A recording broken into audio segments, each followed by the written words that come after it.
जय हिंद दोस्तों, मैं करुणेश निषाद आप सभी का हमारे YouTube channel study with Karunesh में स्वागत करता हूँ। आज हम लोग सीबीएसई बोर्ड या यूपी बोर्ड इंग्लिश मीडियम के लिए चैप्टर से लेकर आए हैं। उस चैप्टर का नाम है ट्रायंगल और ये आपके बुक का चैप्टर नंबर जो है वो 6 है। कौन सा है? 6 है। हम लोग इस पूरे वीडियो में जो इस चैप्टर्स को पढ़ने वाले हैं वो एनसीईआरटी के न्यू बुक से पढ़ने वाले हैं, ठीक है ना। जो एनसीईआरटी का रिड्यूस बुक आया है उससे पढ़ने वाले हैं और जितने भी एक्सरसाइज दिए होंगे इस चैप्टर्स में उसको हम सॉल्व करने का क्या करेंगे, प्रयास करेंगे और इस चैप्टर को बेसिक से लेकर जितना हो सकता है आपको समझाने का प्रयास किया जाएगा। ठीक है दोस्तों, तो चलिए वीडियो को स्टार्ट करते हैं और इस ट्रायंगल चैप्टर को पढ़ने का प्रयास करेंगे। क्लियर है? तो ट्रायंगल में आप जानते हैं क्लास 9th में भी आप ट्रायंगल पढ़ चुके हैं। क्लास 9th में आप ट्रायंगल पढ़ चुके हैं। तो वहां पे जो ट्रायंगल पढ़े थे सर, वहां पे तो हम लोग कॉन्ग्रुएंट ट्रायंगल पढ़े थे। क्या पढ़े थे? Congruent triangle. यहाँ पे जो हमको ट्रायंगल पढ़ना है वो सिमिलर ट्रायंगल पढ़ना है। कैसा? Similar triangle. तो सबसे पहले हम आपको सिमिलर और कॉन्ग्रुएंट के बारे में समझाते हैं कि सिमिलर और कॉन्ग्रुएंट होते क्या। तो सबसे पहले कॉन्ग्रुएंट और उसके बाद सिमिलर। ठीक है दोस्तों, पहला है हमारा कॉन्ग्रुएंट है और दूसरा क्या है? सिमिलर है। तो कॉन्ग्रुएंट मतलब क्या होता है, हम आपको दो टर्म यहाँ पे लिखेंगे, shape and size. Shape and size जो होना चाहिए दोनों कह सकते हैं सर सेम होना चाहिए। क्या होना चाहिए? सेम। और सिमिलर के लिए बस केवल और केवल शेप हमको होना चाहिए, शेप बस इक्वल होना चाहिए। चलिए हम बात करते हैं कॉन्ग्रुएंट सबसे पहले फिगर की। कॉन्ग्रुएंट होता क्या है? अगर दो फिगर्स हैं, ठीक है, अभी हम ट्रायंगल की बात नहीं करें, अभी बस कॉन्ग्रुएंट और सिमिलर के बारे में बात करेंगे। ठीक है, कॉन्ग्रुएंट की यदि बात करते हैं तो हमको पता है कि दो फिगर्स जो होंगे कि कॉन्ग्रुएंट कब कहलाएंगे उसके बारे में ध्यान से देखिए। हमने क्या लिखा है कि शेप एंड साइज, मतलब दो फिगर्स यदि हैं उनका शेप और साइज दोनों समान होना चाहिए। दोनों क्या होने चाहिए सर? सेम होने चाहिए। तो वह दोनों फिगर्स एक दूसरे के क्या कहलाते हैं? कॉन्ग्रुएंट कहलाते हैं। जैसे आपके लिए एग्जांपल हम दें, एग्जांपल नंबर 1 दिया जाए कि सर ये हमारा सर्कल है और ये भी हमारा सर्कल है, इसका रेडियस 3 सेंटीमीटर, इसका रेडियस 4 सेंटीमीटर। ठीक है दोस्तों, तो इस प्रकार से आप देखेंगे सर इसका शेप और इसका शेप, शेप का मतलब क्या होता है? आकार। शेप का तो समझ ही जाए। तो ये हमारा पहला सर्कल, दूसरा भी सर्कल, तो सर शेप तो दोनों का सेम हो गया, लेकिन सर साइज, साइज की बात करेंगे तो इसका रेडियस 3 सेंटीमीटर, इसका रेडियस 4 सेंटीमीटर। तो क्या दोनों का साइज सर सेम है? नहीं है। तो कहेंगे यह दोनों सर एक दूसरे के कॉन्ग्रुएंट नहीं होंगे। अगर हम इसी के जगह पे दूसरा फिगर ये ले लेते हैं कि यह और यह सर दोनों सर्कल हैं, ये भी 3 सेंटीमीटर का और ये भी 3 सेंटीमीटर का। तो ध्यान से देखिए सर दोनों का शेप भी सेम है और दोनों का साइज जो है 3-3 सेंटीमीटर, रेडियस 3-3 सेंटीमीटर है। तो कहेंगे सर यह दोनों हमारे क्या हो जाएंगे? कॉन्ग्रुएंट हो जाएंगे। ठीक है, आगे चलते हैं। अगर हम तीसरा एग्जांपल आपके सामने लेते हैं, एक स्क्वायर लेते हैं। क्या लेते हैं? एक स्क्वायर लेते हैं। स्क्वायर में ये साइड हम ले लेते हैं 4 सेंटीमीटर और ये ले लेते हैं 5 सेंटीमीटर। तो ध्यान से दोनों का शेप क्या है सर? सेम है, मतलब 4 है, ये कह सकते हैं ये स्क्वायर, ये भी स्क्वायर है। लेकिन सर जब साइज की बात करेंगे, साइज मतलब ये 4 हो जाएगा, ये 5, दोनों डिफरेंट है। तो सर यह दोनों कॉन्ग्रुएंट हमारे नहीं। ठीक है, आगे एक और एग्जांपल ले लेते हैं, चौथा। एक लाइन लेते हैं हम लोग, एक स्ट्रेट लाइन ए बी और दूसरा लेते हैं सी और डी। ठीक है, तो ये हम मानते हैं कि 8 सेंटीमीटर और ये मानते हैं हम लोग 16 सेंटीमीटर। तो आप बताइए कि ये देखने पर दोनों स्ट्रेट लाइन से क्या हमारे एक कॉन्ग्रुएंट फिगर्स बन सकते हैं ये दोनों? तो कहेंगे सर बिल्कुल नहीं बन सकते। क्यों? क्योंकि दोनों का शेप एक लाइन है, ये तो सेम है सर, लेकिन जो इनका साइज है ना वो दोनों आपस में क्या है? डिफरेंट है। तो इस प्रकार कहेंगे, क्या कहेंगे कि सर ए बी और जो सी डी होंगे एक दूसरे के कॉन्ग्रुएंट नहीं होंगे। ठीक है, तो इस प्रकार से कहने का मतलब क्या था कि कहीं भी कॉन्ग्रुएंट फिगर्स आपसे पूछता है तो आप बहुत ही आसानी से क्या कर लेंगे? एक्सप्लेन कर लेंगे। अगर मैं यहीं पे इस साइज को 5 सेंटीमीटर कर देता तब ये दोनों कॉन्ग्रुएंट हो जाते। ठीक है ना। अगर इसको मैं 8 कर देता तो भी यह दोनों एक दूसरे के क्या हो जाते हैं? कॉन्ग्रुएंट हो जाते हैं। लेकिन सर सिमिलर में ऐसा नहीं है, जो हमको 10 में पढ़ना है। ये क्लास 9 में पढ़ चुके हैं हम लोग, 10 में सिमिलर पढ़ेंगे। क्या होता है कि जिन दो फिगर्स का those figures which have same shape are called similar figures। ठीक है ना। डिफिनेशन आप ऐसा लिख सकते हैं, बस आप समझिए क्या कि जब दो फिगर्स का सेम जो शेप जो होगा वो दोनों आपस में क्या हो, सेम हो, तो दोनों फिगर्स एक दूसरे के क्या कहलाएंगे, सिमिलर कहलाएंगे। साइज से कोई लेना देना नहीं है। तो हम आपसे कहते हैं भाई पहला सर्कल हो गया, दूसरा भी सर्कल हो गया सर, इसका रेडियस 3 सेंटीमीटर, इसका रेडियस 4 सेंटीमीटर। तो सर यह दोनों सिमिलर होंगे कि नहीं होंगे, सर बिल्कुल सिमिलर होंगे। क्यों? क्योंकि सर इनका शेप समान है, कह सकते हैं शेप जो है सेम है, लेकिन रेडियस डिफरेंट है, तो उससे रेडियस और साइज से कोई मतलब नहीं हमको, तो यह हमारे क्या हो जाएंगे, सिमिलर हो जाएंगे। ऐसे ही सेकेंड पे चलेंगे तो स्क्वायर लेते हैं हम लोग, क्या लेते हैं, स्क्वायर। दो स्क्वायर ले लेते हैं सर, ये फर्स्ट 4 सेंटीमीटर का और ये ले लेते हैं 5 सेंटीमीटर का। ठीक है ना। तो इस प्रकार से कह सकते हैं कि सर ये 4 सेंटीमीटर का स्क्वायर है और ये 5 सेंटीमीटर का स्क्वायर है। दोनों का सर शेप तो समान है, स्क्वायर स्क्वायर है, तो कह देंगे सर ये क्या हो जाएगा, हमारे सिमिलर हो जाएगा। साइज कोई मैटर नहीं करता यहाँ पर। ठीक है, आगे चलते एक और एग्जांपल ले लेते हैं हम लोग। लाइन ही ले लीजिए, ये 5 सेंटीमीटर का और ये 6 सेंटीमीटर। ठीक है, तो बस हमको शेप से मतलब है सर, दोनों जो लाइन है एक दूसरे के क्या है, इक्वल है, मतलब कह सकते हैं सर सेम शेप के हैं। ठीक है ना। तो इस प्रकार से यह लाइन और यह लाइन एक दूसरे के हो जाएंगे सिमिलर। अगर आपसे कहते कि बताइए तीनों क्या एक दूसरे के कॉन्ग्रुएंट है, तो सर तीनों कॉन्ग्रुएंट नहीं हो सकते। क्यों? क्योंकि इसका जो शेप है सेम है, लेकिन इसका साइज यानी रेडियस डिफरेंट है। इसमें भी सर साइज डिफरेंट है, इसमें भी साइज डिफरेंट है, तो कॉन्ग्रुएंट तो हो नहीं सकते, लेकिन सिमिलर सर तीनों फिगर्स। क्लियर है। तो यहाँ तक हमारे ख्याल से आपको बिल्कुल समझ में आया होगा कि कॉन्ग्रुएंट और सिमिलर टर्म जो है ना, जो नाम का है, सिमिलर और कॉन्ग्रुएंट दोनों में क्या डिफरेंस है। ठीक है, अब हम क्या करेंगे, अब आगे चलेंगे इस चैप्टर में और सिमिलर के बारे में अब हम लोग जानेंगे क्या क्या सिमिलर हो सकते हैं, कैसे होंगे कैसे नहीं होंगे। ठीक है ना। अब ये तुमसे यहाँ पे नोट में लिख सकते हो, कह सकते हो कि दो सर्कल्स जितने भी हो, two circles are always similar. मतलब कोई भी आप टू सर्कल्स ले लीजिए, वो हमेशा एक दूसरे के क्या होंगे, सिमिलर होंगे। ठीक है ना। इसी प्रकार से आप टू लाइन सेगमेंट ले लीजिए, क्या ले लीजिए, लाइन सेगमेंट, वो भी सर एक दूसरे के क्या होंगे, हमारे सिमिलर होंगे। तीसरा, यदि आप टू स्क्वायर ले लेते, कोई भी टू स्क्वायर उठा लीजिए आप सर, वो दोनों भी हमारे एक दूसरे के क्या होंगे, सिमिलर होंगे। चौथा कि एक और एग्जांपल ले, हाँ, इक्विलेटरल ट्रायंगल यदि लेते हैं, क्या चीज, इक्विलेटरल ट्रायंगल। इक्विलेटरल ट्रायंगल आप जानते हैं क्या होता है सर, जिसके तीनों साइड आपस में क्या होते हैं, इक्वल होते हैं। तो इक्विलेटरल ट्रायंगल हम कह सकते हैं सर हमेशा ऑलवेज एक दूसरे के क्या होते हैं, सिमिलर होते हैं। ठीक है, आगे चलते हैं और आगे आपको अगला टॉपिक समझाने का प्रयास करते हैं।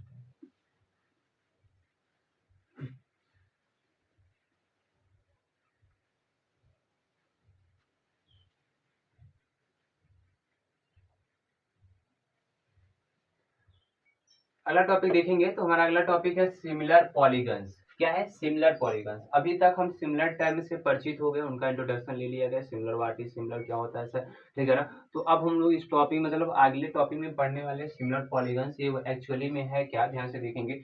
पॉलीगन्स का मतलब आपसे हम पूछे तो क्या होता है, आप क्या बताएंगे। तो सर पॉलीगन्स का मतलब क्या होता है कि जिसमें दो साइड से ज्यादा, कह सकते हैं, जिससे आपको हम पॉलीगन का डिफिनेशन बताएं, पॉलीगन। ठीक है, पॉली का मतलब क्या होता है, बहुत, क्या होता है, बहुत, और गन का मतलब क्या होता है, साइड, यानी भुजा कह सकते हैं आप। ठीक है ना। बहुत का मतलब मैनी साइड्स आप कह सकते हैं। तो पॉलीगन का मतलब क्या है कि भाई बहुत सारे साइड से मिलकर जो फिगर्स बनते हैं। ठीक है, अब बहुत सारे में क्या हो सकते हैं sir, 2 side, 3 side, 4 side, 5 side, 6 side. ठीक है, तो मिनिमम 3 से स्टार्ट करते हैं, कितने से, 3 से, मतलब ट्राइंगल, क्वाड्रिलेटरल, इस प्रकार से। ठीक है ना, ट्रेपेजियम को भी ले सकते हैं। तो जितने भी हमारे कह सकते हैं पॉलीगन्स है, एक से मतलब 2 से अधिक जितने भी साइड का फिगर आप बना सकते हो, सब पॉलीगन्स में आते हैं। ठीक है ना। तो उनको एक दूसरे के सिमिलर कैसे दिखाएंगे, तो ध्यान से समझेंगे, देखेंगे। इसका डिफिनेशन लिख लेंगे आप लोग। Two polygons are called similar polygons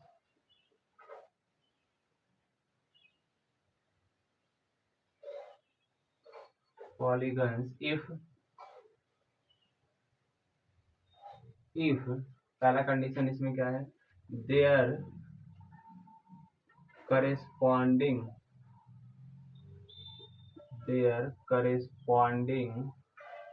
angles are equal. क्या होगा, their corresponding angles are equal. And second point is क्या होगा कि देयर करेस्पॉन्डिंग sides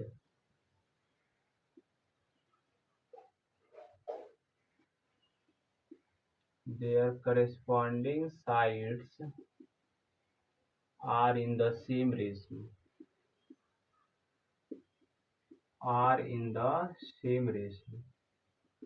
ठीक है दोस्तों। तो अगर आपको टू पॉलीगन्स को, मतलब 3 से ज्यादा, जैसे ट्रायंगल भी हो जाएगा, पॉलीगन में आ जाएगा, क्वाड्रिलेटरल भी आ जाएगा, इस प्रकार से जितने भी हमारे पॉलीगन्स होते हैं सबको सिमिलर दिखाना हो तो उनके लिए दो कंडीशन है। पहला कि उनके करेस्पॉन्डिंग एंगल्स आपस में क्या होने चाहिए, इक्वल होने चाहिए, their corresponding angles are equal. And second term में या सेकंड कंडीशन कह सकते हैं कि sir their corresponding sides are in the same ratio, मतलब उनके जो करेस्पॉन्डिंग साइड्स हो आपस में सेम रेशियो में इक्वल होने चाहिए।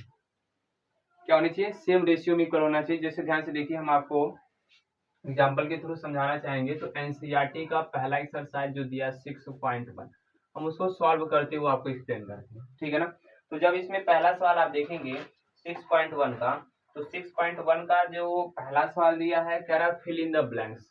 क्या कह रहा है, फिल इन द ब्लैंक्स। तो उसको समझाते हुए हम करते हैं। पहला क्वेश्चन में पहला फिल इन द ब्लैंक्स कह रहा है कि ऑल सर्कल्स आर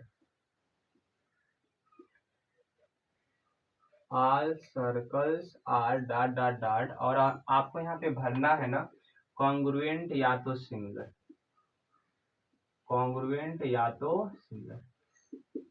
दो टर्म इसमें आपको भरने, ठीक है ना। तो आप बताइए कि क्या भरेंगे।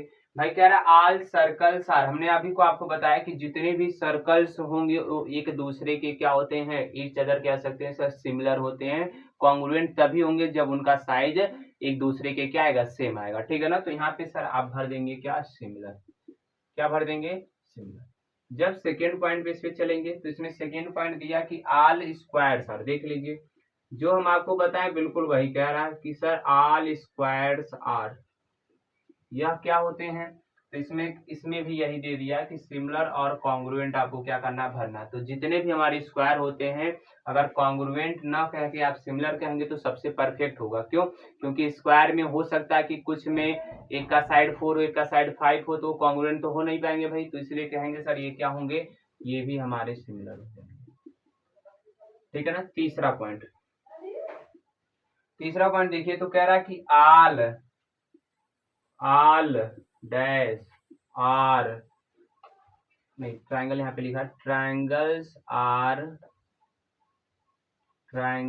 Are similar. क्या चीज, सिमिलर, ठीक है। इसमें भी आपको यही दोनों भरना है, दोनों इसमें भरना आइसो स्केल और उसके बाद भरना है इक्विलेटरल। मतलब कौन से ट्राइंगल जो होते हैं, जितने भी, हमने कहा कि ऑल आइसो स्केल ट्राइंगल आर सिमिलर, कि all equilateral triangle are similar. कहने का मतलब क्या है कि इन दोनों में से आपको बताना है कि कौन से ट्राइंगल्स जो होते हैं एक दूसरे के सिमिलर होते हैं। तो नोट में हम लिखवाए थे कौन से होते हैं सर, इक्विलेटरल होंगे। तो आपको यहाँ पे क्या भर देना है, इक्विलेटरल ट्राइंगल। क्लियर दोस्तों। अभी आपको हमने समझाया भाई चौथा, ये इक्विलेटरल कैसे होते हैं सिमिलर एक दूसरे के। तो भाई आप ध्यान से देखेंगे कि जब इनका ए बी सी करोगे सर 3 3 3, दूसरा कोई साइड ट्राइंगल बनाओगे बी सी डी करके, तो सर ये 4 4 4 कर लो, तो क्या इनका शेप सेम नहीं होगा, शेप सेम होगा सर, लेकिन उनका साइज मैटर नहीं करेगा। क्यों, क्योंकि हम सिमिलर में लिखवा चुके हैं कि भाई शेप बस सेम होना चाहिए, साइज से कोई मतलब नहीं आपको है। तो यहाँ पे कहेंगे सर जितने भी हमारे कहाँ गया, इक्विलेटरल ट्राइंगल होते हैं वो दोनों कह सकते हैं आपस में क्या होते हैं, सिमिलर होते हैं। तो इस प्रकार से आप फिल इन द ब्लैंक्स में क्वेश्चन नंबर तीसरे में भी क्या भरेंगे, इक्विलेटरल भरेंगे। चलो ठीक है। चौथा पढ़ेंगे तो चौथा बहुत बड़ा लिखा है तो लिखने का प्रयास करते हैं। कह रहा है टू पॉलीगन्स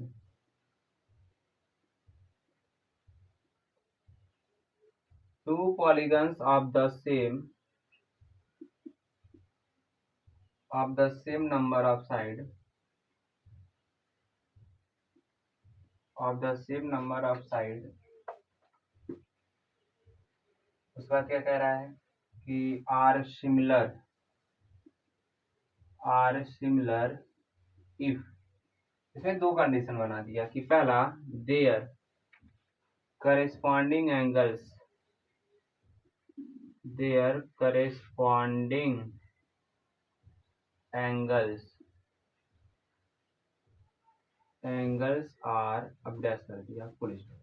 अब देखिए हमने कह रहा है question, two polygons of the same number of side are similar, कह रहा है कि दो जो पॉलीगन्स है दूसरे के सिमिलर है, तो कह रहा है if their corresponding angles are, अभी आपको समझाएं कि सिमिलर पॉलीगन्स कब एक दूसरे के सिमिलर कहलाएंगे, जब उनके करिस्पॉन्डिंग एंगल्स इक्वल होंगे सर, या तो उनके करिस्पॉन्डिंग साइड्स आपस में क्या होंगे, सेम रेशियो में होंगे, तो देयर करिस्पॉन्डिंग एंगल्स आर क्या हो जाएगा हमारा, इक्वल हो जाएगा। सेकेंड पॉइंट इसमें कह रहा है हमसे, क्या कह रहा है कि देयर करेस्पॉन्डिंग साइड्स आर, बिल्कुल यही दिया तो इसको लिखने की जरूरत नहीं है, ठीक है ना, कह रहा है लिख देते हैं भाई, देयर करेस्पॉन्डिंग साइड्स,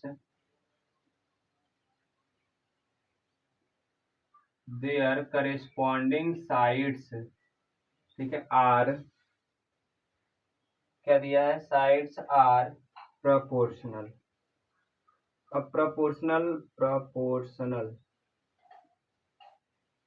ये डॉटेड था हमने भर दिया पहले से, ठीक है ना। प्रोपोर्शनल का मतलब क्या होता है कि सर वो सेम रेशियो में होंगे, किस में रेशियो में होंगे, सेम रेशियो में होंगे। तो ध्यान से समझिएगा, ये चार दिए थे फिल इन द ब्लैंक्स, तो आप एनसीईआरटी के 6.1 एक्सरसाइज को बहुत ही आसानी से क्या कर सकते हैं, सॉल्व कर सकते हैं। जैसे हमने आपको बेसिक में सिमिलर और कॉन्ग्रुएंट के बारे में बताया, उस प्रकार से ये चारों आप क्या कर लेंगे, सॉल्व कर लेंगे, ठीक है ना। अब नीचे दूसरा सवाल पढ़िए, और दूसरा सवाल इसका कह रहा है ना कि give the examples, different examples of pair of similar figures और नॉन सिमिलर फिगर्स, मतलब पहला आपको एग्जांपल्स देना है सिमिलर फिगर का, किसका देना है, सिमिलर फिगर्स का, तो सिमिलर फिगर्स का दे दीजिए। तो सिमिलर फिगर्स का एक जोड़ा बता दीजिए क्या क्या, सर सर्कल ही ले लेते हैं, या 3 सेंटीमीटर कर लो और या क्या कर लो 4 सेंटीमीटर। तो सर ये हमारा जो एग्जांपल्स होगा कह सकते हैं, ये एग्जांपल किसका होगा, सिमिलर फिगर का होगा, ठीक है दोस्तों। अगर दूसरा इसमें क्या रहा ना कि नॉन सिमिलर फिगर, क्या चीज, नॉन सिमिलर फिगर, मतलब वो सिमिलर फिगर नहीं होने चाहिए, सिमिलर फिगर नहीं होने चाहिए भाई। तो क्या करेंगे सर, एक सर्कल बना देंगे 3 सेंटीमीटर का, और एक हम क्या बना देंगे, ट्रायंगल बना देंगे 3, 4 और 5 का। तो ध्यान से देखिए, क्या दोनों का शेप समान है, दोनों का शेप सेम है, तो सर नहीं सेम है, तो कहेंगे यह और यह दोनों जो फिगर्स दिए गए थे ये हमारे कैसे आ जाएंगे, नॉन सिमिलर, ठीक है। तो ये क्वेश्चन नंबर एनसीईआरटी का दूसरा था। अब क्वेश्चन नंबर तीसरे पे चलते हैं, और इस टॉपिक को हम आपको समझाने का क्या करते हैं, प्रयास करते हैं। ध्यान से देखिएगा आप लोग, इसको मिटा नहीं रहे, इरेज नहीं कर रहे हैं, ताकि आपको अच्छे से एक्सप्लेन कर देंगे।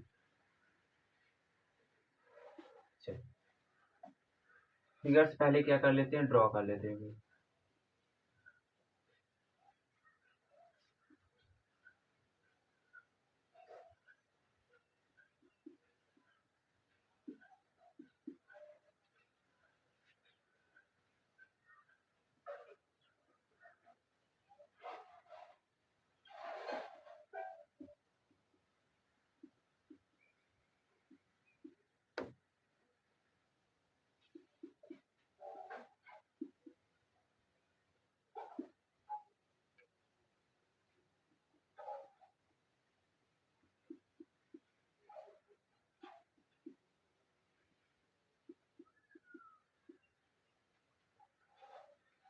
ठीक है, अब इन दोनों को क्वेश्चन नंबर तीसरा कह रहा है कि आपको बताना है कि क्या यह दोनों जो क्वाड्रिलेटरल्स दिए हैं, पहला क्वाड्रिलेटरल्स है, दूसरा स्क्वायर है, ठीक है ना, क्लियर है, यह दोनों आपस में सिमिलर होंगे कि नहीं। आपसे पूछ रहा है कि state whether the following quadrilaterals are similar और नॉट, क्लियर है, आपको बताना है कि यह सिमिलर है कि नहीं है। तो क्या करेंगे, देखिए सबसे पहले कह रहा है कि their corresponding angles are equal होने चाहिए। तो आप ध्यान से देखिए, जब स्क्वायर की बात करेंगे तो सर इसका प्रत्येक जो एंगल्स दिया, ईच एंगल वो 90 डिग्री का दिया, कितने का दिया सर, 90 का दिया, सब 90 का दिया है।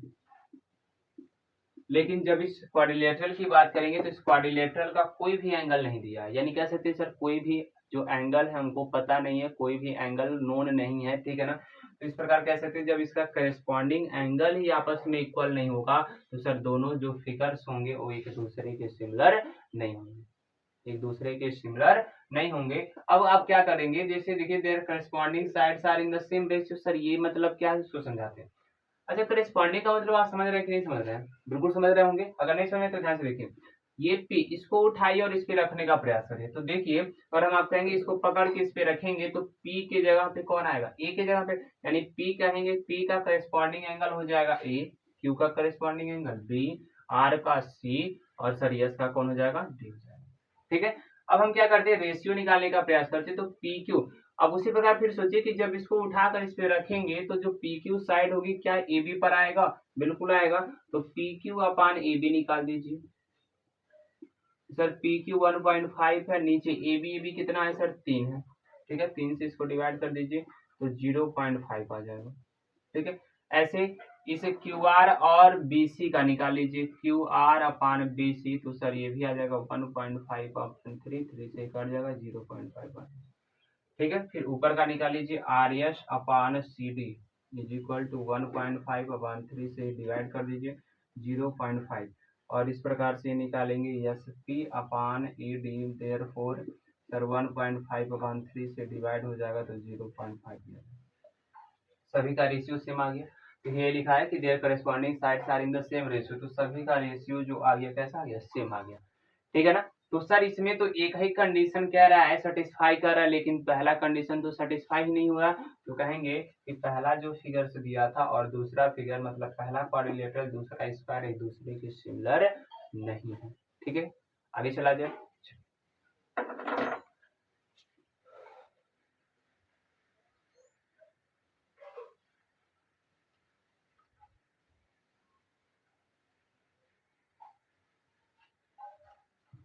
टॉपिक है दोस्तों, ध्यान से देखेंगे, बहुत ही अच्छा टॉपिक है, ये मोस्ट इंपॉर्टेंट है आपके एग्जाम के लिए। आप इस टॉपिक के ऊपर लिख सकते हैं कि 2024, क्या लिख सकते हैं, 2024 मोस्ट इम्पोर्टेंट, जो आपके एग्जाम में आने वाले 4 नंबर में फिक्स से आएगा या तो 5 नंबर में आ सकता है, ठीक है ना। क्या है ये सर, बेसिक प्रोपोर्शनलिटी थ्योरम, जिसे हम लोग थेल्स थ्योरम के भी नाम से क्या करते हैं जानते हैं, ठीक है ना। इस थ्योरम को प्रूव करने का प्रयास करेंगे और इस थ्योरम पे जो दूसरा एक्सरसाइज है 6.2 इसी थ्योरम पे बेस है और सारे क्वेश्चन इसी थ्योरम पे क्या हो जाएंगे, लग जाएंगे, ठीक है ना। तो चलिए समझते हैं इस थ्योरम को। क्या इस थ्योरम का कहना क्या है कि if a line is drawn parallel to one side of a triangle to intersect the other two sides in distinct point, the other two sides are divided in the same ratio। कहने का मतलब क्या है, यदि कोई एक triangle है, यदि कोई एक क्या हमारा ट्रायंगल है, इसमें का एक line, if a line is drawn, ठीक है, parallel to one side of a triangle, मतलब कोई एक लाइन है उसको हम ड्रॉ करते हैं पैरेलल किसके, किसी भी वन साइड ऑफ ट्रायंगल के, इस ट्रायंगल के किसी भी वन साइड हमने क्या किया, एक DE लाइन ड्रॉ किया है, किसके पैरेलल ड्रॉ किया है, BC के पैरेलल ड्रॉ किया है, ठीक है ना। आगे बढ़ेंगे, correct to intersect the other two sides in distinct, मतलब इस साइड के आप पैरेलल लिए तो बचेगा इस ट्रायंगल का कौन कौन साइड, सर AB बचेगा और कौन बचेगा, AC बचेगा। तो इन दोनों को कह रहा है ना कि वो दो अलग अलग पॉइंट पे, डिस्टिंक्ट पॉइंट मतलब अलग अलग पॉइंट्स होते हैं, दो डिस्टिंक्ट पॉइंट पे वो इंटरसेक्ट कर रहा है, मतलब D पे और कहाँ पे कर रहा है, E पे कर रहा है। तो आपको कह रहा है प्रूव करके दिखाइए कि जो अदर टू साइड्स आर, जो AB एंड AC है sir, are divided in the same ratio, जो पॉइंट आ रहा है ना D और E पॉइंट, यह इस साइड को AB को और AC को सेम कह सकते हैं रेशियो में क्या कर रहा है, डिवाइड कर रहा है। मतलब क्या है कि AD अपान DB, अगर डिवाइड करेगा तो सर AD और DB होगा, इनका रेशियो लोगे तो क्या आएगा सर, AD अपान DB। इसी प्रकार इस AC का जो डिवाइड होगा AE अपान क्या होगा सर, EC, क्या रहा है, ये दोनों आपस में क्या होंगे, इक्वल होंगे, सेम रेशियो में होंगे, ठीक है। तो थेल्स या कह सकते हैं सर जो बेसिक प्रोपोर्शनलिटी थ्योरम या थेल्स थ्योरम है, क्या इसका मतलब समझ में आया, एक बार और समझेंगे। सर कोई ट्रायंगल ABC है, ठीक है, इसमें आपको एक लाइन ऐसा ड्रॉ करना है जो उसके एक साइड के क्या हो, पैरेलल हो, मतलब हमने एक लाइन ड्रॉ कर दिया DE, इस BC के क्या आ गया, पैरेलल आ गया। तो कह रहे हैं जो लाइन DE है ना, अदर टू साइड्स को AB एंड AC को सेम रेशियो में क्या करेगा, डिवाइड करेगा। तो सेम रेशियो D पॉइंट का अगर इसको डिवाइड करेगा D पॉइंट तो AD और DB में डिवाइड करेगा, किसका रेशियो लेंगे सर, AD अपान DB हो जाएगा, ठीक है। ई पॉइंट इस एसी को डिवाइड करेगा ए और ईसी में, तो ए और ईसी का जब रेशियो लेंगे तो ए अपन एसी कह रहा है, ये दोनों आपस में सेम होने चाहिए। तो हमको ये प्रूव करके दिखाना है। ठीक है, तो प्रूव करने के लिए हम थोड़े से कंस्ट्रक्शन करेंगे। इसमें क्या करेंगे, इस डी से इस ए पर परपेंडिकुलर ड्रॉ करेंगे और इस ई से इस एडी पर एक परपेंडिकुलर ड्रॉ करेंगे। इसका नाम रख देते हैं यम और इसका नाम रख देते हैं क्या। अब क्या करेंगे, बी को ई से ज्वाइन करा देंगे और डी को सी से ज्वाइन कर देंगे। ठीक है, बस इतना हमारा कंस्ट्रक्शन है। तो इसको प्रूव करने के लिए क्या करेंगे, सबसे पहले लिखेंगे गिवन दैट। प्रूव करने का तरीका समझिएगा आप लोग और बिल्कुल इसी प्रकार एग्जाम में करिएगा। गिवन दैट जो जो दिया सबसे पहले लिखेंगे, in triangle ABC, in triangle ABC ये जो डीई था वो बीसी के क्या था, पैरेलल था। डी जो था किसके पैरेलल था, बीसी के। आगे गिवन दैट के बाद आता है टू प्रूव। क्या आता है, टू प्रूव। जो हमको प्रूव करना होता है उसको इसमें लिखते हैं। तो क्या प्रूव करना है, ED upon DB equal to ED upon DB is equal to AE upon EC. ठीक है, आगे अब क्या करते हैं, जो हमने कंस्ट्रक्ट किया उसको लिखते हैं कंस्ट्रक्शन। कंस्ट्रक्शन ठीक है, कंस्ट्रक्शन क्या किए हैं सर, बीई और सीडी को ज्वाइन कराए हैं, तो लिखेंगे join BE and CD and full stop. And sir DM perpendicular draw किए हैं और ईएन परपेंडिकुलर ड्रॉ किए हैं। ठीक है, तो नीचे लिख देंगे या सामने लिख दिया, ड्रॉ डीएम जो है परपेंडिकुलर है सर किस पे, एई पर, एंड सर जो ईएन है वो परपेंडिकुलर है किस पे, एडी पर। ये कंस्ट्रक्शन है।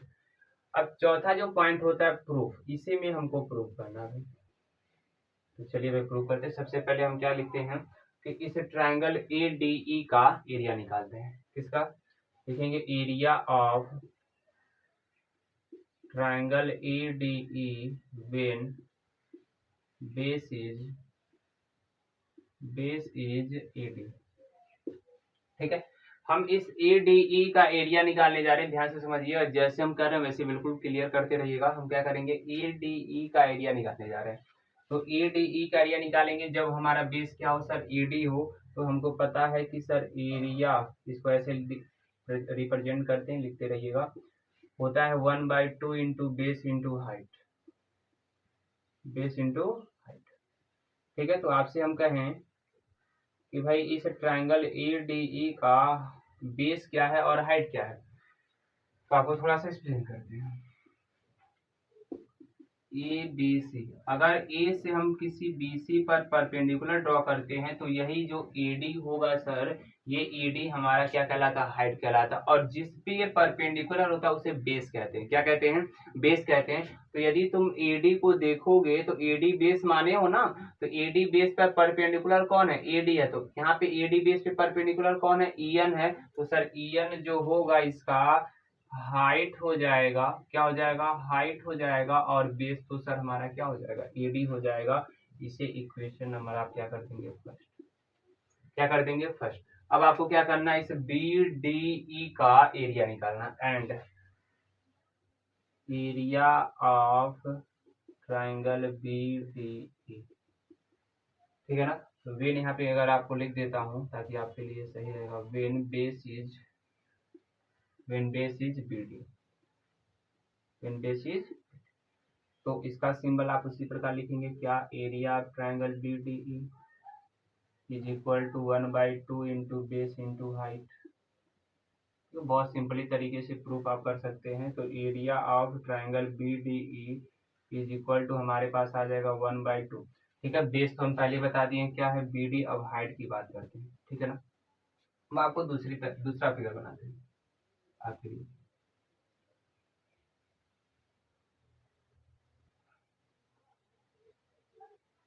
अब ये ट्रायंगल हमारा ABC, अब इसमें आपको बताना हाइट इस ट्रायंगल का क्या होगा। तो कैसे बताते हैं, ऑब्ट्यूज जब ट्रायंगल बनते हैं, ठीक है ना, तो उसमें हम लोग हाइट बताने के लिए इस जो शीर्ष है, इसका जो वर्टेक्स है ना, इस पे से परपेंडिकुलर ड्रॉ करेंगे हम लोग और इसके बेस को ऐसे ला के मिला देंगे। इसे नाम रख दीजिए। अब इस ट्रायंगल ABC का हमारा हाइट होगा AD और बेस हमारा वही BC रहेगा।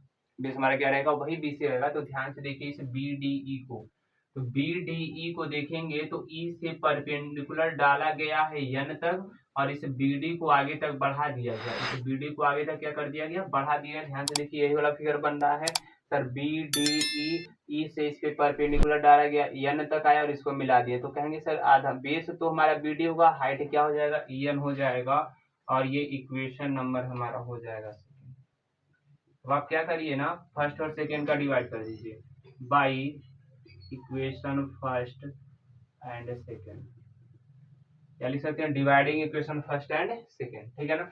तो क्या करेंगे, डिवाइड करने के लिए दोनों को ऊपर नीचे लिख दीजिए, ट्राइंगल ADE और नीचे हो जाएगा एरिया ऑफ ट्राइंगल BDE बराबर इधर का 1/2 AD और इंटू EN, नीचे sir 1/2 into BD into EN, ठीक है। तो आप ध्यान से देखेंगे 1/2 से 1/2 कट गया, EN से EN कट गया, तो हमारे पास आ गया एरिया ऑफ ट्राइंगल ADE और upon area of triangle BDE is equal to AD upon, ठीक है। इक्वेशन नंबर इसको कर देंगे हम लोग। इतना तो समझ में आ गया होगा आपको, ठीक है ना। अब क्या करना है भाई, इक्वेशन थर्ड बना दिए हैं। अब हम क्या करेंगे, दोबारा ADE का एरिया निकालेंगे। बेस अब किसको लेना है, AE को लेना है। किसको लेना है, AE को। तो वो काम तुरंत करते हैं भाई, ठीक है ना। लिखेंगे area of triangle ADE when base is क्या, बेस होगा हमारा AE होगा, यहाँ पे मैं लिख देता हूँ। तो आप निकाल दीजिए क्या कि area of triangle ADE is equal to 1/2 into base into height. Base into क्या होगा, हाइट होगा। तो इस प्रकार से जब आप निकालेंगे तो 1/2 इंटू, यहाँ पे मैं लिख दे रहा हूँ एरिया ऑफ ट्राइंगल ADE, ठीक है। तो बेस तो हमने बता दिया AE होगा इंटू, अब ये फिगर मिटाए नहीं है तो इस वाला फिगर ध्यान से देखिए, ADE में जब आप बेस AE लेंगे तो इसका परपेंडिकुलर कौन हो जाएगा, DM हो जाएगा। यहाँ पे DM लिख देंगे और इक्वेशन नंबर हो जाएगा सर ये क्या हो जाएगा, 4 हो जाएगा। अब हम इसके रिस्पेक्ट में हम लेंगे, जैसे देखिए ADE बेस लिए थे AD, तब कौन सा ट्राइंगल लिए थे, BDE लिए थे। अब जब आपने बेस AE ले लिया, ट्राइंगल कौन लेंगे, DEC या DCE कहते हैं, ठीक है ना। तो अब दोबारा ट्राइंगल एरिया निकालते हैं, इसको इरेज कर देते हैं, इसका कोई वर्क नहीं है।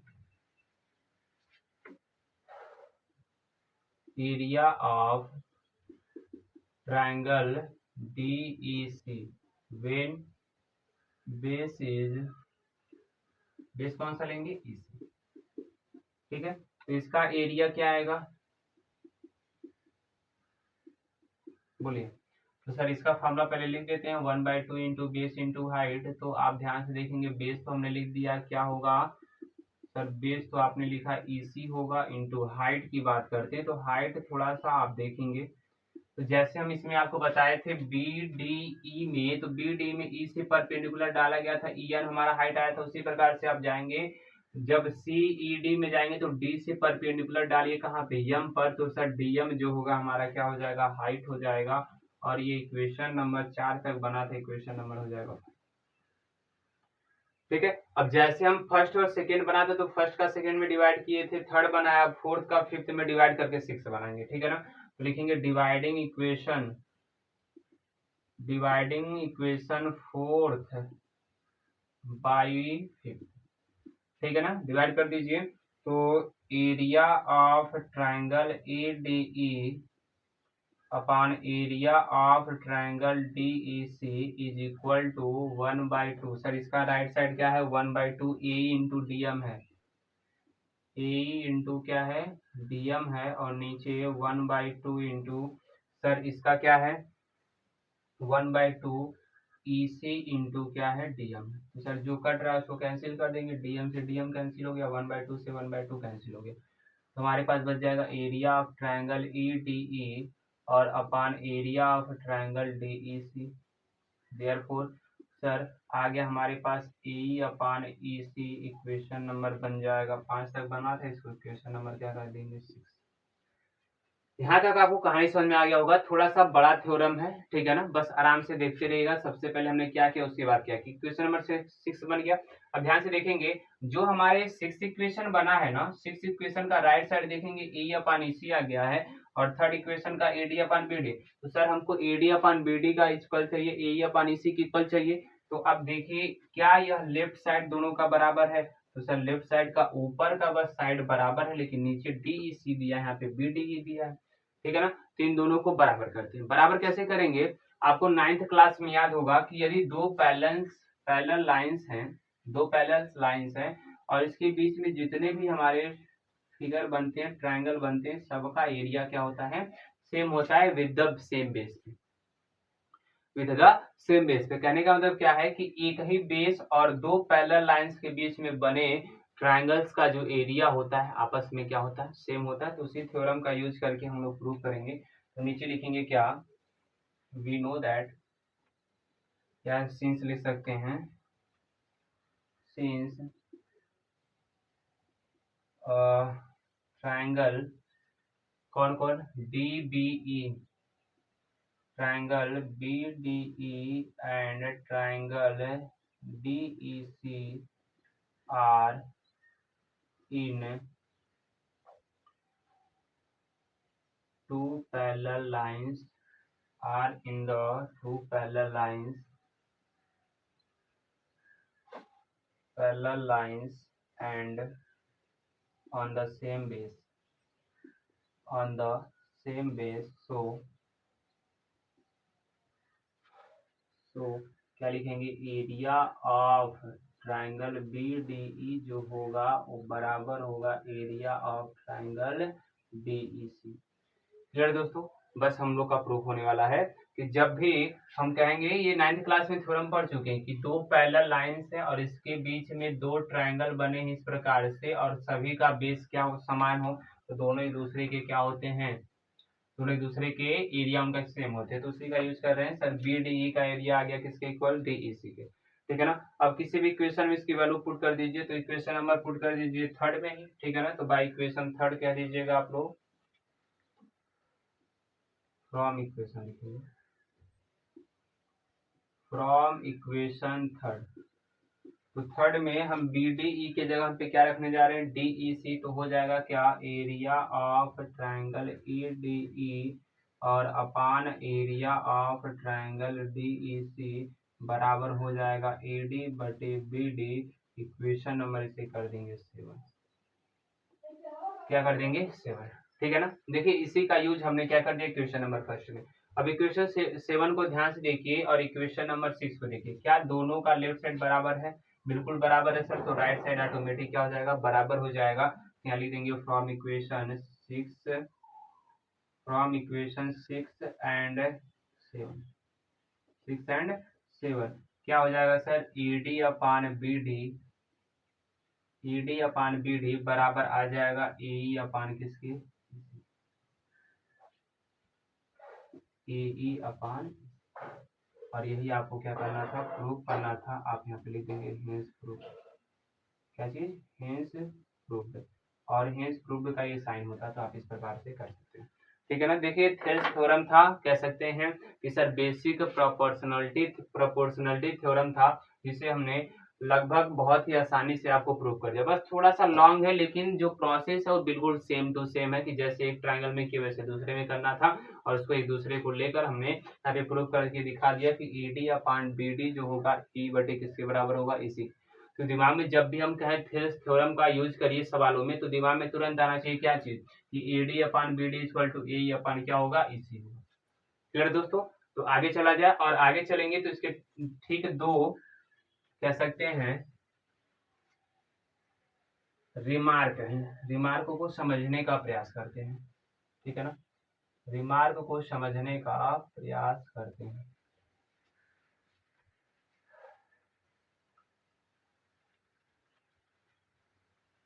रिमार्क पहला क्या कहता है, ध्यान से समझिएगा,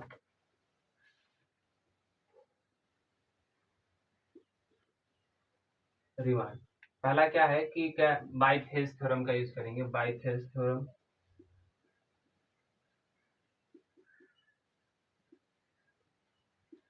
थेल्स थ्योरम क्या कहता है, AD upon BD, ED upon BD बराबर ए बटे कितना होगा, इसी होगा। आप क्या करिए, दोनों साइड में वन जोड़ दीजिए, दोनों साइड में क्या कर दीजिए, वन जोड़ दीजिए, मतलब एडिंग लिख देंगे क्या, एडिंग वन बोथ साइड, ठीक है ना। तो जोड़ने का तरीका क्या मालूम है आपको, A D upon B D plus one बराबर A upon E C plus one, दोनों तरफ वन जोड़ दिए, इसके अपान वन लिख सकते हैं, आपको मालूम ही है, ठीक है। क्रॉस मल्टीप्लाई कर दीजिए, वन का एडी में करेंगे आ जाएगा सर एडी, प्लस बीडी का वन में करेंगे आ जाएगा बीडी, और अपान बीडी का वन में करेंगे आ जाएगा BD, is equal to one का ए में करेंगे आ जाएगा ए, प्लस ईसी का वन में करेंगे आ जाएगा ईसी, और अपान ईसी का वन में करेंगे आ जाएगा ईसी, ठीक है ना। अब क्या करना है, ईडी प्लस बीडी, ईडी में हम बीडी को जोड़ देंगे तो क्या मिल जाएगा, आप ध्यान से देखिए, ईडी में इस यन को डॉटेड को हटा देते हैं, इस एडी में हम बीडी को जोड़ेंगे तो सर हमको पूरा एबी मिल जाएगा, तो एबी अपान नीचे सर बीडी रहेगा is equal to A plus EC को ऐड कर दीजिए,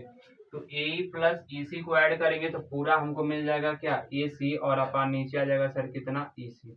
तो ये हमारा कह सकते हैं थेल्स थ्योरम का एक रिमार्क आ गया, क्या गया, रिमार्क आ गया। इसका भी यूज करेंगे, क्या कहता है, यदि आप पूरा साइड का रेशियो ले रहे हैं किसके साथ, इस छोटे वाले हिस्से के साथ, तो इसका भी पूरा साइड लीजिए और नीचे वाले का हिस्से का साथ लीजिए, दोनों आपस में क्या आएंगे, इक्वल आएंगे, ठीक है। Remark number two, remark number two क्या कहता है, फिर वही काम करेंगे बाय थेल्स थ्योरम,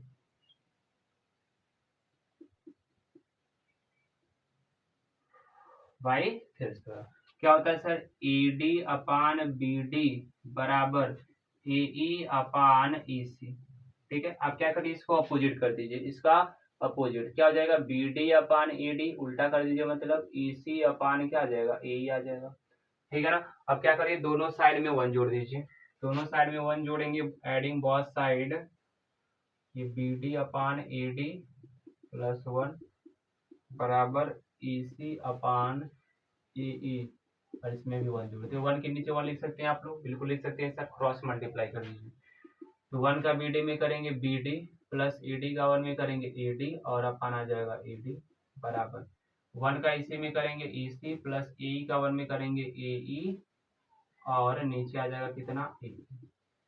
अब इसी को सॉल्व कर दीजिए, बी डी और ए डी को जोड़ दीजिए, B D plus A D को जोड़ेंगे तो सर आ जाएगा ए बी और बटे ए डी बराबर ईसी प्लस ए को जोड़ दीजिए, ईसी प्लस ए को जोड़ेंगे तो पूरा का मिल जाएगा ए सी और अपान का ए, ठीक है ना। तो जैसे आप शुरू में इसको अपोजिट किए थे ना, अब इसको स्ट्रेट कर दीजिए, मतलब सीधा कर दीजिए, तो क्या हो जाएगा, A D upon A B is equal to A upon A C हो जाएगा।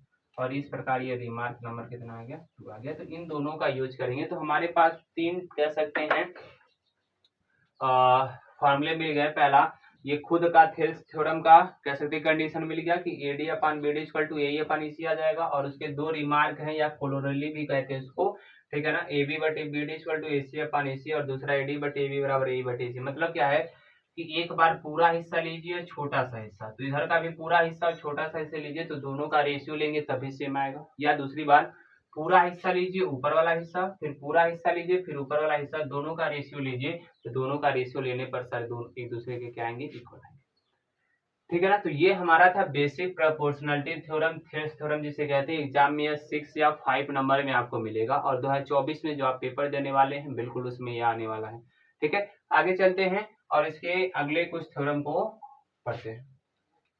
अगला जो टॉपिक है दोस्तों ध्यान से देखेंगे, अगला टॉपिक क्या हमारा, वो है कन्वर्स ऑफ थेल्स थ्योरम। मतलब जो हम लोग थेल्स थ्योरम अभी तक पढ़े उसका कन्वर्स पढ़ना है। क्या पढ़ना है, कन्वर्स पढ़ना है। तो कन्वर्स कैसे समझेंगे, ध्यान से देखिएगा। इसका जो स्टेटमेंट है पहले देखिए उसको, कह रहा है कि if a line divides any two sides of a triangle in the same ratio then the line is parallel to the third side. कहने का मतलब क्या है कि एक ट्रायंगल हमारे पास है, एक ट्रायंगल है एबीसी, ठीक है।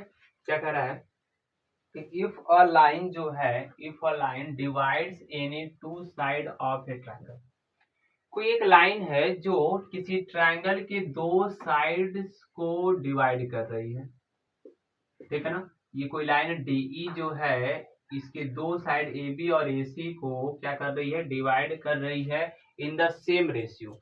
सेम रेशियो का मतलब AD अपान BD जो होगा सर वो AE अपान EC के क्या होना चाहिए, बराबर होना चाहिए। तो कह रहा है then the line is parallel to third side. कहने का मतलब क्या है कि इफ, इसका मतलब क्या है कि if AD upon BD is equal to AE upon EC, then क्या चीज, देन जो हमारा DE होगा वो पैरेलल होगा किसके। तो कन्वर्स पार्ट आपको समझ में आ गया होगा कि जैसे हम लोग समझे कि शुरू में दिया था जब पहले वाले थेल्स थ्योरम को प्रूव किए थे तो DE पैरेलल BC दिया था, यह लाइन जो है वो पैरेलल दिया था इस BC के, ठीक है ना। तो हम प्रूव करके दिखाए थे कि AD upon BD equal to AE upon EC होगा। अब ठीक इसका कन्वर्स पार्ट कि यदि किसी ट्राइंगल में, ठीक है, उनका रेशियो AD अपान BD और AE अपान EC एक दूसरे के इक्वल आ जाते हैं तो सर दोनों जो लाइन होंगे DE और BC एक दूसरे के क्या होंगे, पैरेलल होंगे। ठीक है दोस्तों, अब आगे चलते हैं और अपने एक्सरसाइज 6.2 के 10 क्वेश्चनों को क्या करते हैं, सॉल्व करते हैं। ठीक है, तो चलिए एक्सरसाइज को सॉल्व करते हैं।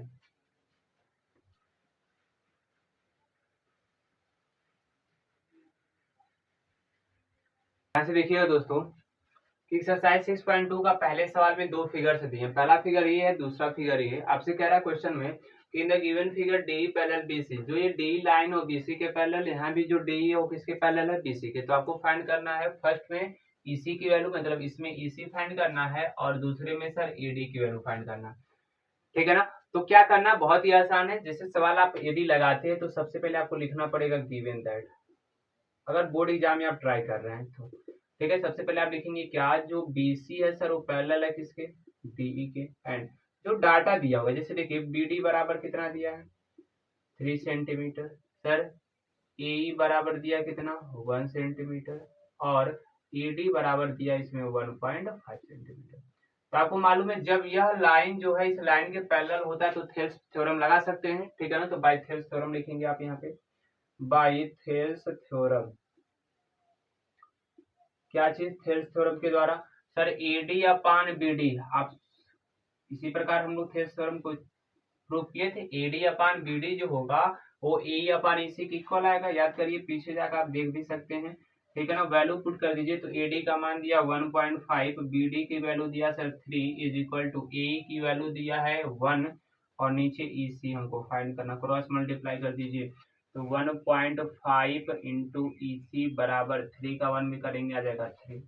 ठीक है, अब 1.5 का मल्टीप्लाई इधर जाएगा सर, क्या हो जाएगा, डिवाइड हो जाएगा। तो EC बराबर आ जाएगा 3 अपान 1.5। सर इस 0.5 को हम हटाएंगे डेसिमल को, तो 10 से मल्टीप्लाई करना पड़ेगा। तो 10 से मल्टीप्लाई ऊपर करेंगे, 10 से नीचे कर देंगे। तो EC इक्वल टू आ जाएगा 3 का 10 में करेंगे 30 और ये आ जाएगा नीचे 15। 15 से डिवाइड कर दीजिए तो EC की वैल्यू आ जाएगी कितनी, 2 सेंटीमीटर। और आपके इक्वेशन का पहला क्या आ जाएगा। ठीक है दोस्तों, इस प्रकार से बहुत ही आसानी से आप थेल्स थ्योरम का यूज करके 6.2 के सवालों को क्या कर सकते हैं, लगा सकते हैं। इसमें भी वही काम करेंगे, गिवन दैट, क्या चीज, गिवन दैट क्या दिया है। सबसे पहले तो दिया यही चीज कि DE जो है वो पैरेलल है किसके, BC के। एंड जो डाटा दिया उसको लिखे, ED का मान नहीं दिया, BD का दिया। तो BD is equal to 7.2 centimetre, AE is equal to दिया 1.8 सेंटीमीटर और EC इज इक्वल टू दिया 5.4 सेंटीमीटर। ठीक है, अब क्या करेंगे, by Thales theorem, by Thales theorem क्या होता है, AD अपान BD। फिगर किसी भी तरीके से बना दिया, आपको थेल्स थ्योरम लगाने आना चाहिए भाई। AE अपान क्या हो जाएगा, EC हो जाएगा।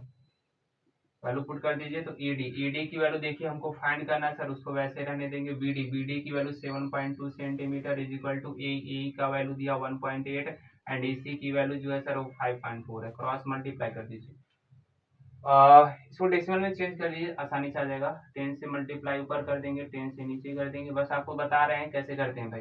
तो AD अपान आ जाएगा 7.2, ऊपर आ जाएगा सर 18, नीचे आ जाएगा 54। 18 3 जा 54 होता है।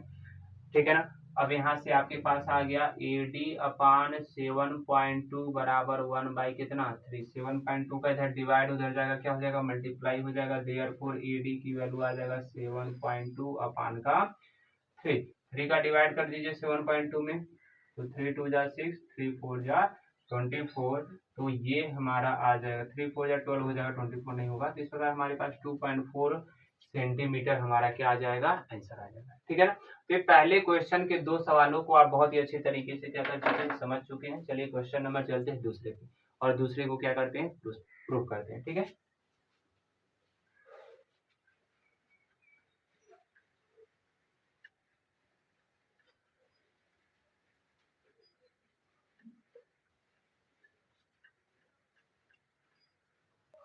अगला सवाल देखेंगे दोस्तों, बहुत ही कह सकते हैं converse part of Thales theorem है। कह रहा है कि E and F R point on the side P Q and P R respectively of triangle P Q R.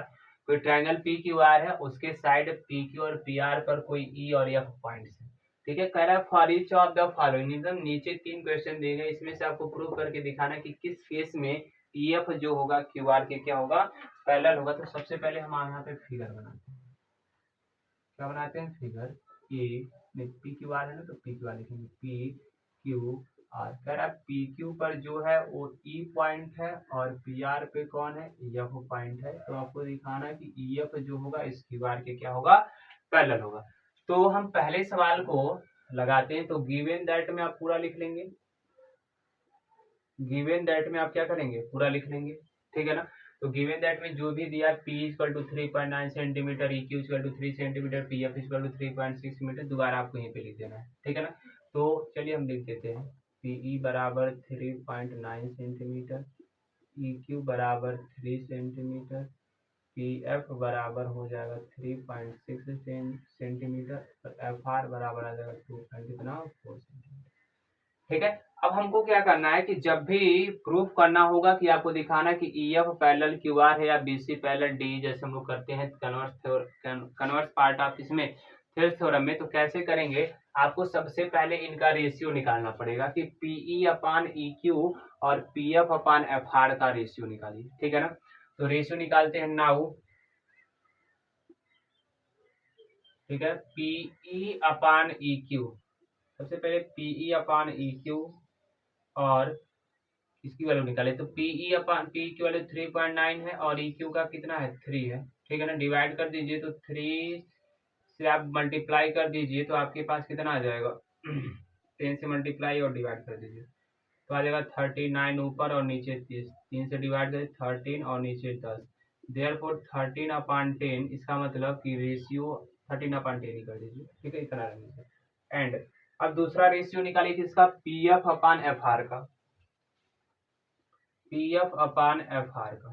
ठीक है ना। तो यहाँ से कह सकते हो पी एफ की वैल्यू कितनी है सर, 3.6 है और एफ आर का 2.4 है। क्या करेंगे, 10 से मल्टीप्लाई करेंगे डेसिमल हटाने के लिए, ऊपर 36 आ जाएगा, नीचे 24 आ जाएगा, काट दीजिए। तो 12 3 जा हो जाएगा 36 और 12 2 जा 24, यानी 3/2 आ गया। ठीक है। इसको इक्वेशन फर्स्ट कर लेंगे, इसको इक्वेशन क्या कर लेंगे, सेकेंड। तो by the condition of first and second, by first and second जो होगा, इसका मतलब क्या है कि 13 अपान जो 10 है सर, वो is equal to not 3 by कितना है, 2 है। क्या 13 अपान 10 3/2 के इक्वल होगा, नहीं सर। तो जब इनके साइड के रेशियो, मतलब जो कह सकते हैं डिवाइड पार्ट था, वो आपस में इक्वल नहीं आया, तो नीचे लिख देंगे by converse of Thales theorem, converse theorem of Thales theorem आप लिख सकते हैं। क्या हो जाएगा सर कि जो एडी होगा ना, नहीं एडी कह रहा हूँ, E F is not parallel to Q R. क्या सभी को समझ में आ गया। अगर यही जो रेशियो है इक्वल आ गया होता हमारा, यही रेशियो जो इक्वल आ गया होता, यह रेशियो जो हम निकाले 13/10 इज इक्वल टू 13/10, तो कह देते by converse of Thales theorem कि ई एफ जो होता क्यू आर के पैरेलल हो जाता। तो पहले कंडीशन में कोई भी मतलब कह सकते हैं ई एफ जो है वो क्यू आर के पैरेलल नहीं है। क्यों, क्योंकि सर इन दोनों का रेशियो आपस में इक्वल नहीं आया। ठीक है ना। तो दूसरा सवाल आप इसी प्रकार से ट्राई करेंगे। जस्ट वीडियो को रोक देंगे, अभी जस्ट मेरे कहने के बाद वीडियो को रोक दीजिएगा और इसके बाद दूसरा सवाल लगा लीजिएगा और देखिएगा उसका जो कन्वर्ट मतलब आएगा, तो ई एफ जो होगा क्यू आर के क्या हो जाएगा, पैरेलल। जब प्रूफ हो जाए तब वीडियो को चालू करके इसको दोबारा देखिएगा, ठीक है ना। तो हम तीसरा प्रूव करते हैं, तीसरा क्या कह रहा है, ठीक है ना। दूसरा आप लोग हम जैसा कहें कि वीडियो रोक कर उसको लगा लीजिएगा, तब जाके वीडियो को देखिएगा। समझ आ गया सभी को, ठीक है। अब तीसरे को देखते हैं, तीसरे में गिवन क्या है उसको देखते हैं। तो पी क्यू दिया है कितना 1.28, सर पी आर दिया है कितना 2.56, और दिया पीई दिया है 0.18, और सर दिया पीएफ बराबर 0.36, ठीक है ना। ये सब वैल्यू दे दी है। तो हम क्या करते, देखिए पी क्यू पी आर, मतलब पूरा पी क्यू पूरा पी आर दिया है, पीई दिया है, और क्या दिया पीएफ दिया। तो आप याद करिए कि हम उसका रिमार्क लिखवाए थे ना कि पूरा का रेशियो लीजिए, छोटा सा रेशियो लीजिए, पूरा रेशियो लीजिए, छोटा सा रेशियो लीजिए, तो भी एक दूसरे का रेशियो आपस में क्या आएगा, इक्वल आएगा। तो लिखेंगे बाई, उसे कहते हैं, या पहले रेशियो निकाल लीजिए, रेशियो निकालते हैं। नाउ जो जो दिया ना, पहले पूरा पी क्यू दिया और पी दिया, तो पी क्यू अपन पीई निकालिए, क्या आ जाएगा बोलिए। तो पी क्यू आ जाएगा सर 1.28, और नीचे पीई की वैल्यू कितना दिया 0.18, ठीक है। या आप क्या करिए ना, जैसे थेल्स थ्योरम का यूज करते थे वैसे ही लगाते हैं, ताकि आपको अच्छे से एक्सप्लेन हो जाए, ठीक है ना। ये देखिए पूरा पी क्यू 1.28 दिया है और पीई की वैल्यू 0.8, तो क्यूई की वैल्यू निकाल लीजिए। नाउ करिए क्यूई, बिल्कुल समझाते। क्यूई क्या होगा सर, यदि पूरा पी क्यू में से हम पीई को घटा दें, बिल्कुल ध्यान से समझिएगा, हम क्यूई की वैल्यू निकालने जा रहे हैं, तो क्यूई कैसे आएगा, पूरे पी क्यू में से आपको पीई क्या करना पड़ेगा, घटाना पड़ेगा, ठीक है ना। तो हम घटा दिए, तो वैल्यू लिख दीजिए, पी क्यू का मान दिया 1.28 और पीई का दिया 0.18, तो इसको घटा दीजिए, तो 1 8 में से हट जाएगा 0, 2 में से बन जाएगा 1, तो आ जाएगा 1.1 सेंटीमीटर, ठीक है। ये किसकी वैल्यू होगी आपका, ये क्यूई की वैल्यू हो जाएगा। एंड इसी प्रकार से एफ आर की वैल्यू निकाल लीजिए। तो एफ आर की वैल्यू कितनी आ जाएगी सर, पूरे पी आर में से पी एफ घटा देंगे, पूरे पी आर में से क्या घटा देंगे, पी एफ, तो हमको मिल जाएगी। ध्यान से देखते रहेगा फिगर में। तो पी आर की वैल्यू दिया 2.56 माइनस पी एफ की वैल्यू दिया कितना 0.36, घटा दीजिए, तो सर आ जाएगा 5 में से 3 जाएगा 2, और ये 2.2 सेंटीमीटर आ जाएगा, ठीक है ना। अब क्या करते हैं हम लोग, रेशियो लेते हैं। तो नाउ दोबारा करते हैं अगेन, अब रेशियो ले लेते हैं, किसका किसका, पीई अपान ई क्यू, ये सही रहेगा क्योंकि थेल्स थ्योरम वही कहता है भाई, ठीक है ना।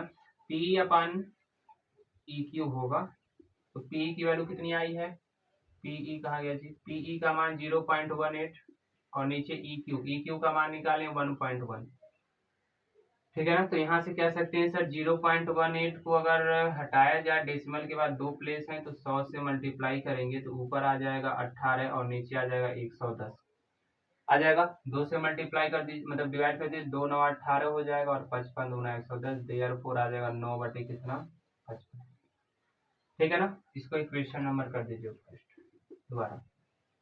एंड अब निकालते हैं क्या, P F upon F R. तो P F upon F R निकालेंगे तो आपके पास आ जाएगा, पी एफ की वैल्यू कितनी है 0.36 है, और एफ आर का मान आया 2.2, यही ना। तो सॉल्व कर दीजिए, तो सर 100 से मल्टीप्लाई ऊपर भी करेंगे नीचे भी, इंटू 100 अपान 100, देयरफॉर ऊपर आ जाएगा 36, नीचे आ जाएगा 22, 220 आ जाएगा, ठीक है। तो 4 से मल्टीप्लाई डिवाइड करें, 4 9 36 हो जाएगा, 4 25 20, 4 25 20, देयरफॉर सर आ जाएगा 9 बटे 55। ये इक्वेशन नंबर हमारा क्या हो जाएगा, सेकेंड। तो बाई फर्स्ट एंड सेकेंड आप क्या कह सकते हैं, बाई फर्स्ट एंड सेकेंड कि सर पीई जो है और EQ का जो रेशियो आया है वो PF अपान FR के क्या आया है, इक्वल आया है। पीई अपान EQ जो है सर PF अपान FR क्या आ गया, इस प्रकार कह सकते हैं क्या कि by Thales theorem, by converse part of Thales theorem, तो थेल्स जी ने क्या कहा था क्या कि भाई यदि रेशियो उनका इक्वल आता है तो दोनों जो साइड होंगे EF और QR, ये दोनों आपस में क्या होंगे, पैरेलल होंगे। तो इस प्रकार से ये हमारा आंसर है। यानी पहला कंडीशन में जो हमने आपको बताया यहाँ पे, इसमें बस नॉट पैरेलल होगा, दूसरा आप खुद ट्राई किए होंगे तो पैरेलल आ गया होगा, ठीक है ना। तीसरा हम दिखा दिए क्योंकि थोड़ा सा पूरा लिया था, इसलिए हमने तीसरा आपको करके दिखा दिया। ठीक है, तो इस प्रकार से क्वेश्चन नंबर 2 हो गया। अब जो क्वेश्चन नंबर 3 से वो बहुत ही आसान छोटे छोटे क्वेश्चन है, तो जल्दी जल्दी उस सवालों को लगा लेते हैं, ठीक है ना। चलिए,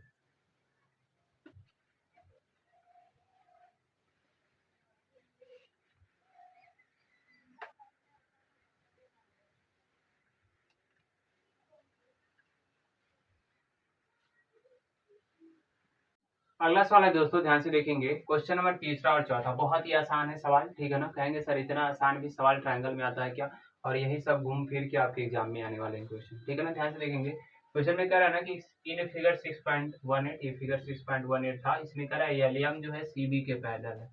यह जो लाइन एलियम है यह सीबी की क्या है, पैरेलल है। और एलियन जो है सर, ये जो एलियन है यह सीबी के पैरेलल है। तो आपको प्रूव करके दिखाना है कि एम अपान ए बी, यह छोटा हिस्सा और पूरा हिस्सा ए एन, ये छोटा हिस्सा और पूरा ए डी के हिस्से के क्या आएगा, बराबर आएगा। तो चलिए प्रूव करते हैं। गिवन दैट में आप क्या लिखेंगे, गिवन दैट में दिया है L M parallel C B and L N parallel C D, ठीक है। तो लिखेंगे L M parallel C B and L N parallel क्या सी डी, ठीक है। अब हम क्या करते हैं, एलियम जब पैरेलल बीसी के हो गया तो क्या इसे थेल्स थ्योरम आप अप्लाई कर सकते हैं, बिल्कुल कर सकते हैं। तो करिए, लिखेंगे in triangle A B C, in triangle A B C और बाई लिख देंगे क्या, Thales theorem, by Thales theorem, ठीक है दोस्तों। तो इस प्रकार से क्या होगा, थेल्स थ्योरम जब इसमें लगाएंगे ए बी सी में, तो ध्यान से देखिए यह लाइन इसके पैरेलल है। और आपको याद दिला दें कि जब यह लाइन इसके पैरेलल होती है तो ए बी, यहाँ पे डी और ई कर लीजिए, तो क्या A D upon D B जो होता है ए अपान सी के बराबर आएगा। उसी प्रकार से जब यह लाइन इसके पैरेलल है तो A M upon M B बराबर होगा A L upon L C के। लेकिन ध्यान से देखिए ए बी पूरा ले रहा है, तो हम क्या करेंगे, ए एम अपान पूरा ए बी लेंगे, ठीक है ना। ए एम अपान ए बी बराबर होगा, तो इसका भी छोटा सा हिस्सा पूरा सा हिस्सा लेंगे, ए एल अपान क्या हो जाएगा, ए सी हो जाएगा, ठीक है दोस्तों। हमने क्या किया, छोटा सा हिस्सा बड़ा सा हिस्सा लिया, जैसे उसका रिमार्क लिखवाया तो उसी प्रकार से, ठीक है ना। तो ए एम अपान पूरा का ए बी और ए एल अपान पूरा का ए सी, इक्वेशन नंबर फर्स्ट। एंड दोबारा अगेन इन ट्रायंगल, अब नीचे वाले ट्रायंगल को सॉल्व करते हैं, ए डी सी को, ए डी सी और by Thales theorem, by Thales theorem. Sir इसमें क्या होगा, तो थेल्स थ्योरम इसमें लगा दीजिए। तो ए एन अपान पूरा लीजिएगा, ए एन अपान पूरा का ए डी, सर ए एन अपान पूरा का ए डी बराबर होगा ए एल अपान पूरा का ए सी, क्लियर दोस्तों। तो इस प्रकार से आप इसको इक्वेशन नंबर क्या बना देंगे, सेकेंड। और आप ध्यान से देखिए फर्स्ट और सेकेंड को, तो by equation first and second क्या देख रहे हैं, अगर हमसे कहें कि by equation first and second, तो सर इसका देख रहे हैं राइट साइड इक्वल है, क्या है, राइट साइड इक्वल है, तो लेफ्ट साइड क्या हो जाएगा, इक्वल आ जाएगा। तो A M upon A B जो होगा सर इक्वल हो जाएगा किसके, ए एन अपान ए डी, ठीक है ना। तो इस प्रकार से ये आपका क्वेश्चन नंबर तीसरा क्या हो गया, प्रूफ हो गया, प्रूफ सुना होगा। ऐसे इसको करते हैं, बहुत ही आसान है ये भी, ठीक है ना। कैसे, ध्यान से समझेंगे। जो गिवन दिया उसको आप लिख देंगे, गिवन दैट में क्या लिखेंगे कि सर डीई जो है ना वो पैरेलल है एसी के, एंड सर जो डीएफ है वो पैरेलल है किसके, एई के, ठीक है। तो अब क्या करेंगे, लिखेंगे अब जो जो पहले पहले डीई पैरेलल एसी लेते हैं, ठीक है ना। तो इन ट्रायंगल डीई जो है पैरेलल होगा किसके, यह लाइन जो है इस एसी के पैरेलल है, तो इसको लेते हैं इन ट्रायंगल कौन सा हो जाएगा, ए बी सी, ठीक है। और बाई थेल्स, बाई थेल्स क्या हो जाएगा। तो ध्यान से देखिए इस डीई को देखिएगा, तो डीई के लिए हम क्या करते हैं, इसको मिटा देते हैं, इस लाइन को भी क्या कर देते हैं, ठीक है ना। तो डीई को जब देखेंगे तो क्या होगा, अगर ऊपर का लिया जाए तो एडी अपान बीडी होगा, एडी अपान क्या होगा, बीडी होगा, और बराबर हो जाएगा बीई अपान क्या, ईसी, ठीक है ना। क्या होगा, एडी अपान बीडी बराबर हो जाएगा AD upon BD, sir BE बराबर किसके हो जाएगा, ईसी के। ये आपको समझ में आ रहा होगा, इसलिए हमने क्या किया, इसको मिटा दिया है। इक्वेशन नंबर इसको क्या कर देंगे, फर्स्ट। एंड अगेन क्या चीज जो हमने उसको किया था उसको लिख देते हैं, ये ऐसे था सर और ये ऐसे था। अब जो कह रहा है डीएफ जो पैरेलल है वो ए के पैरेलल है, तो डीएफ वाली इस वाली लाइन को हम मिटा देते हैं। अब ये जो डीएफ है ना, अब इस ईएफ के ए ई के पैरेलल आ गया, इसको इरेज करें तो अपन जो डी एफ है इस ए ई के पैरेलल, तो इसमें लगा दीजिए ए बी ई में, in a triangle A B E by Thales theorem. अब बहुत ही आराम से लगा सकते हैं क्या चीज,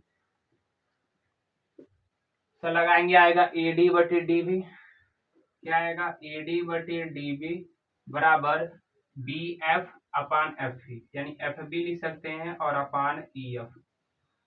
ठीक है दोस्तों, आ जाएगा एफ बी अपान ई एफ, ठीक है ना। इसको इक्वेशन नंबर क्या कर देंगे, सेकेंड। सर बहुत ही आसानी तरीके से आप बता रहे हैं, क्या बता रहे हैं कि बाय फर्स्ट एंड सेकेंड।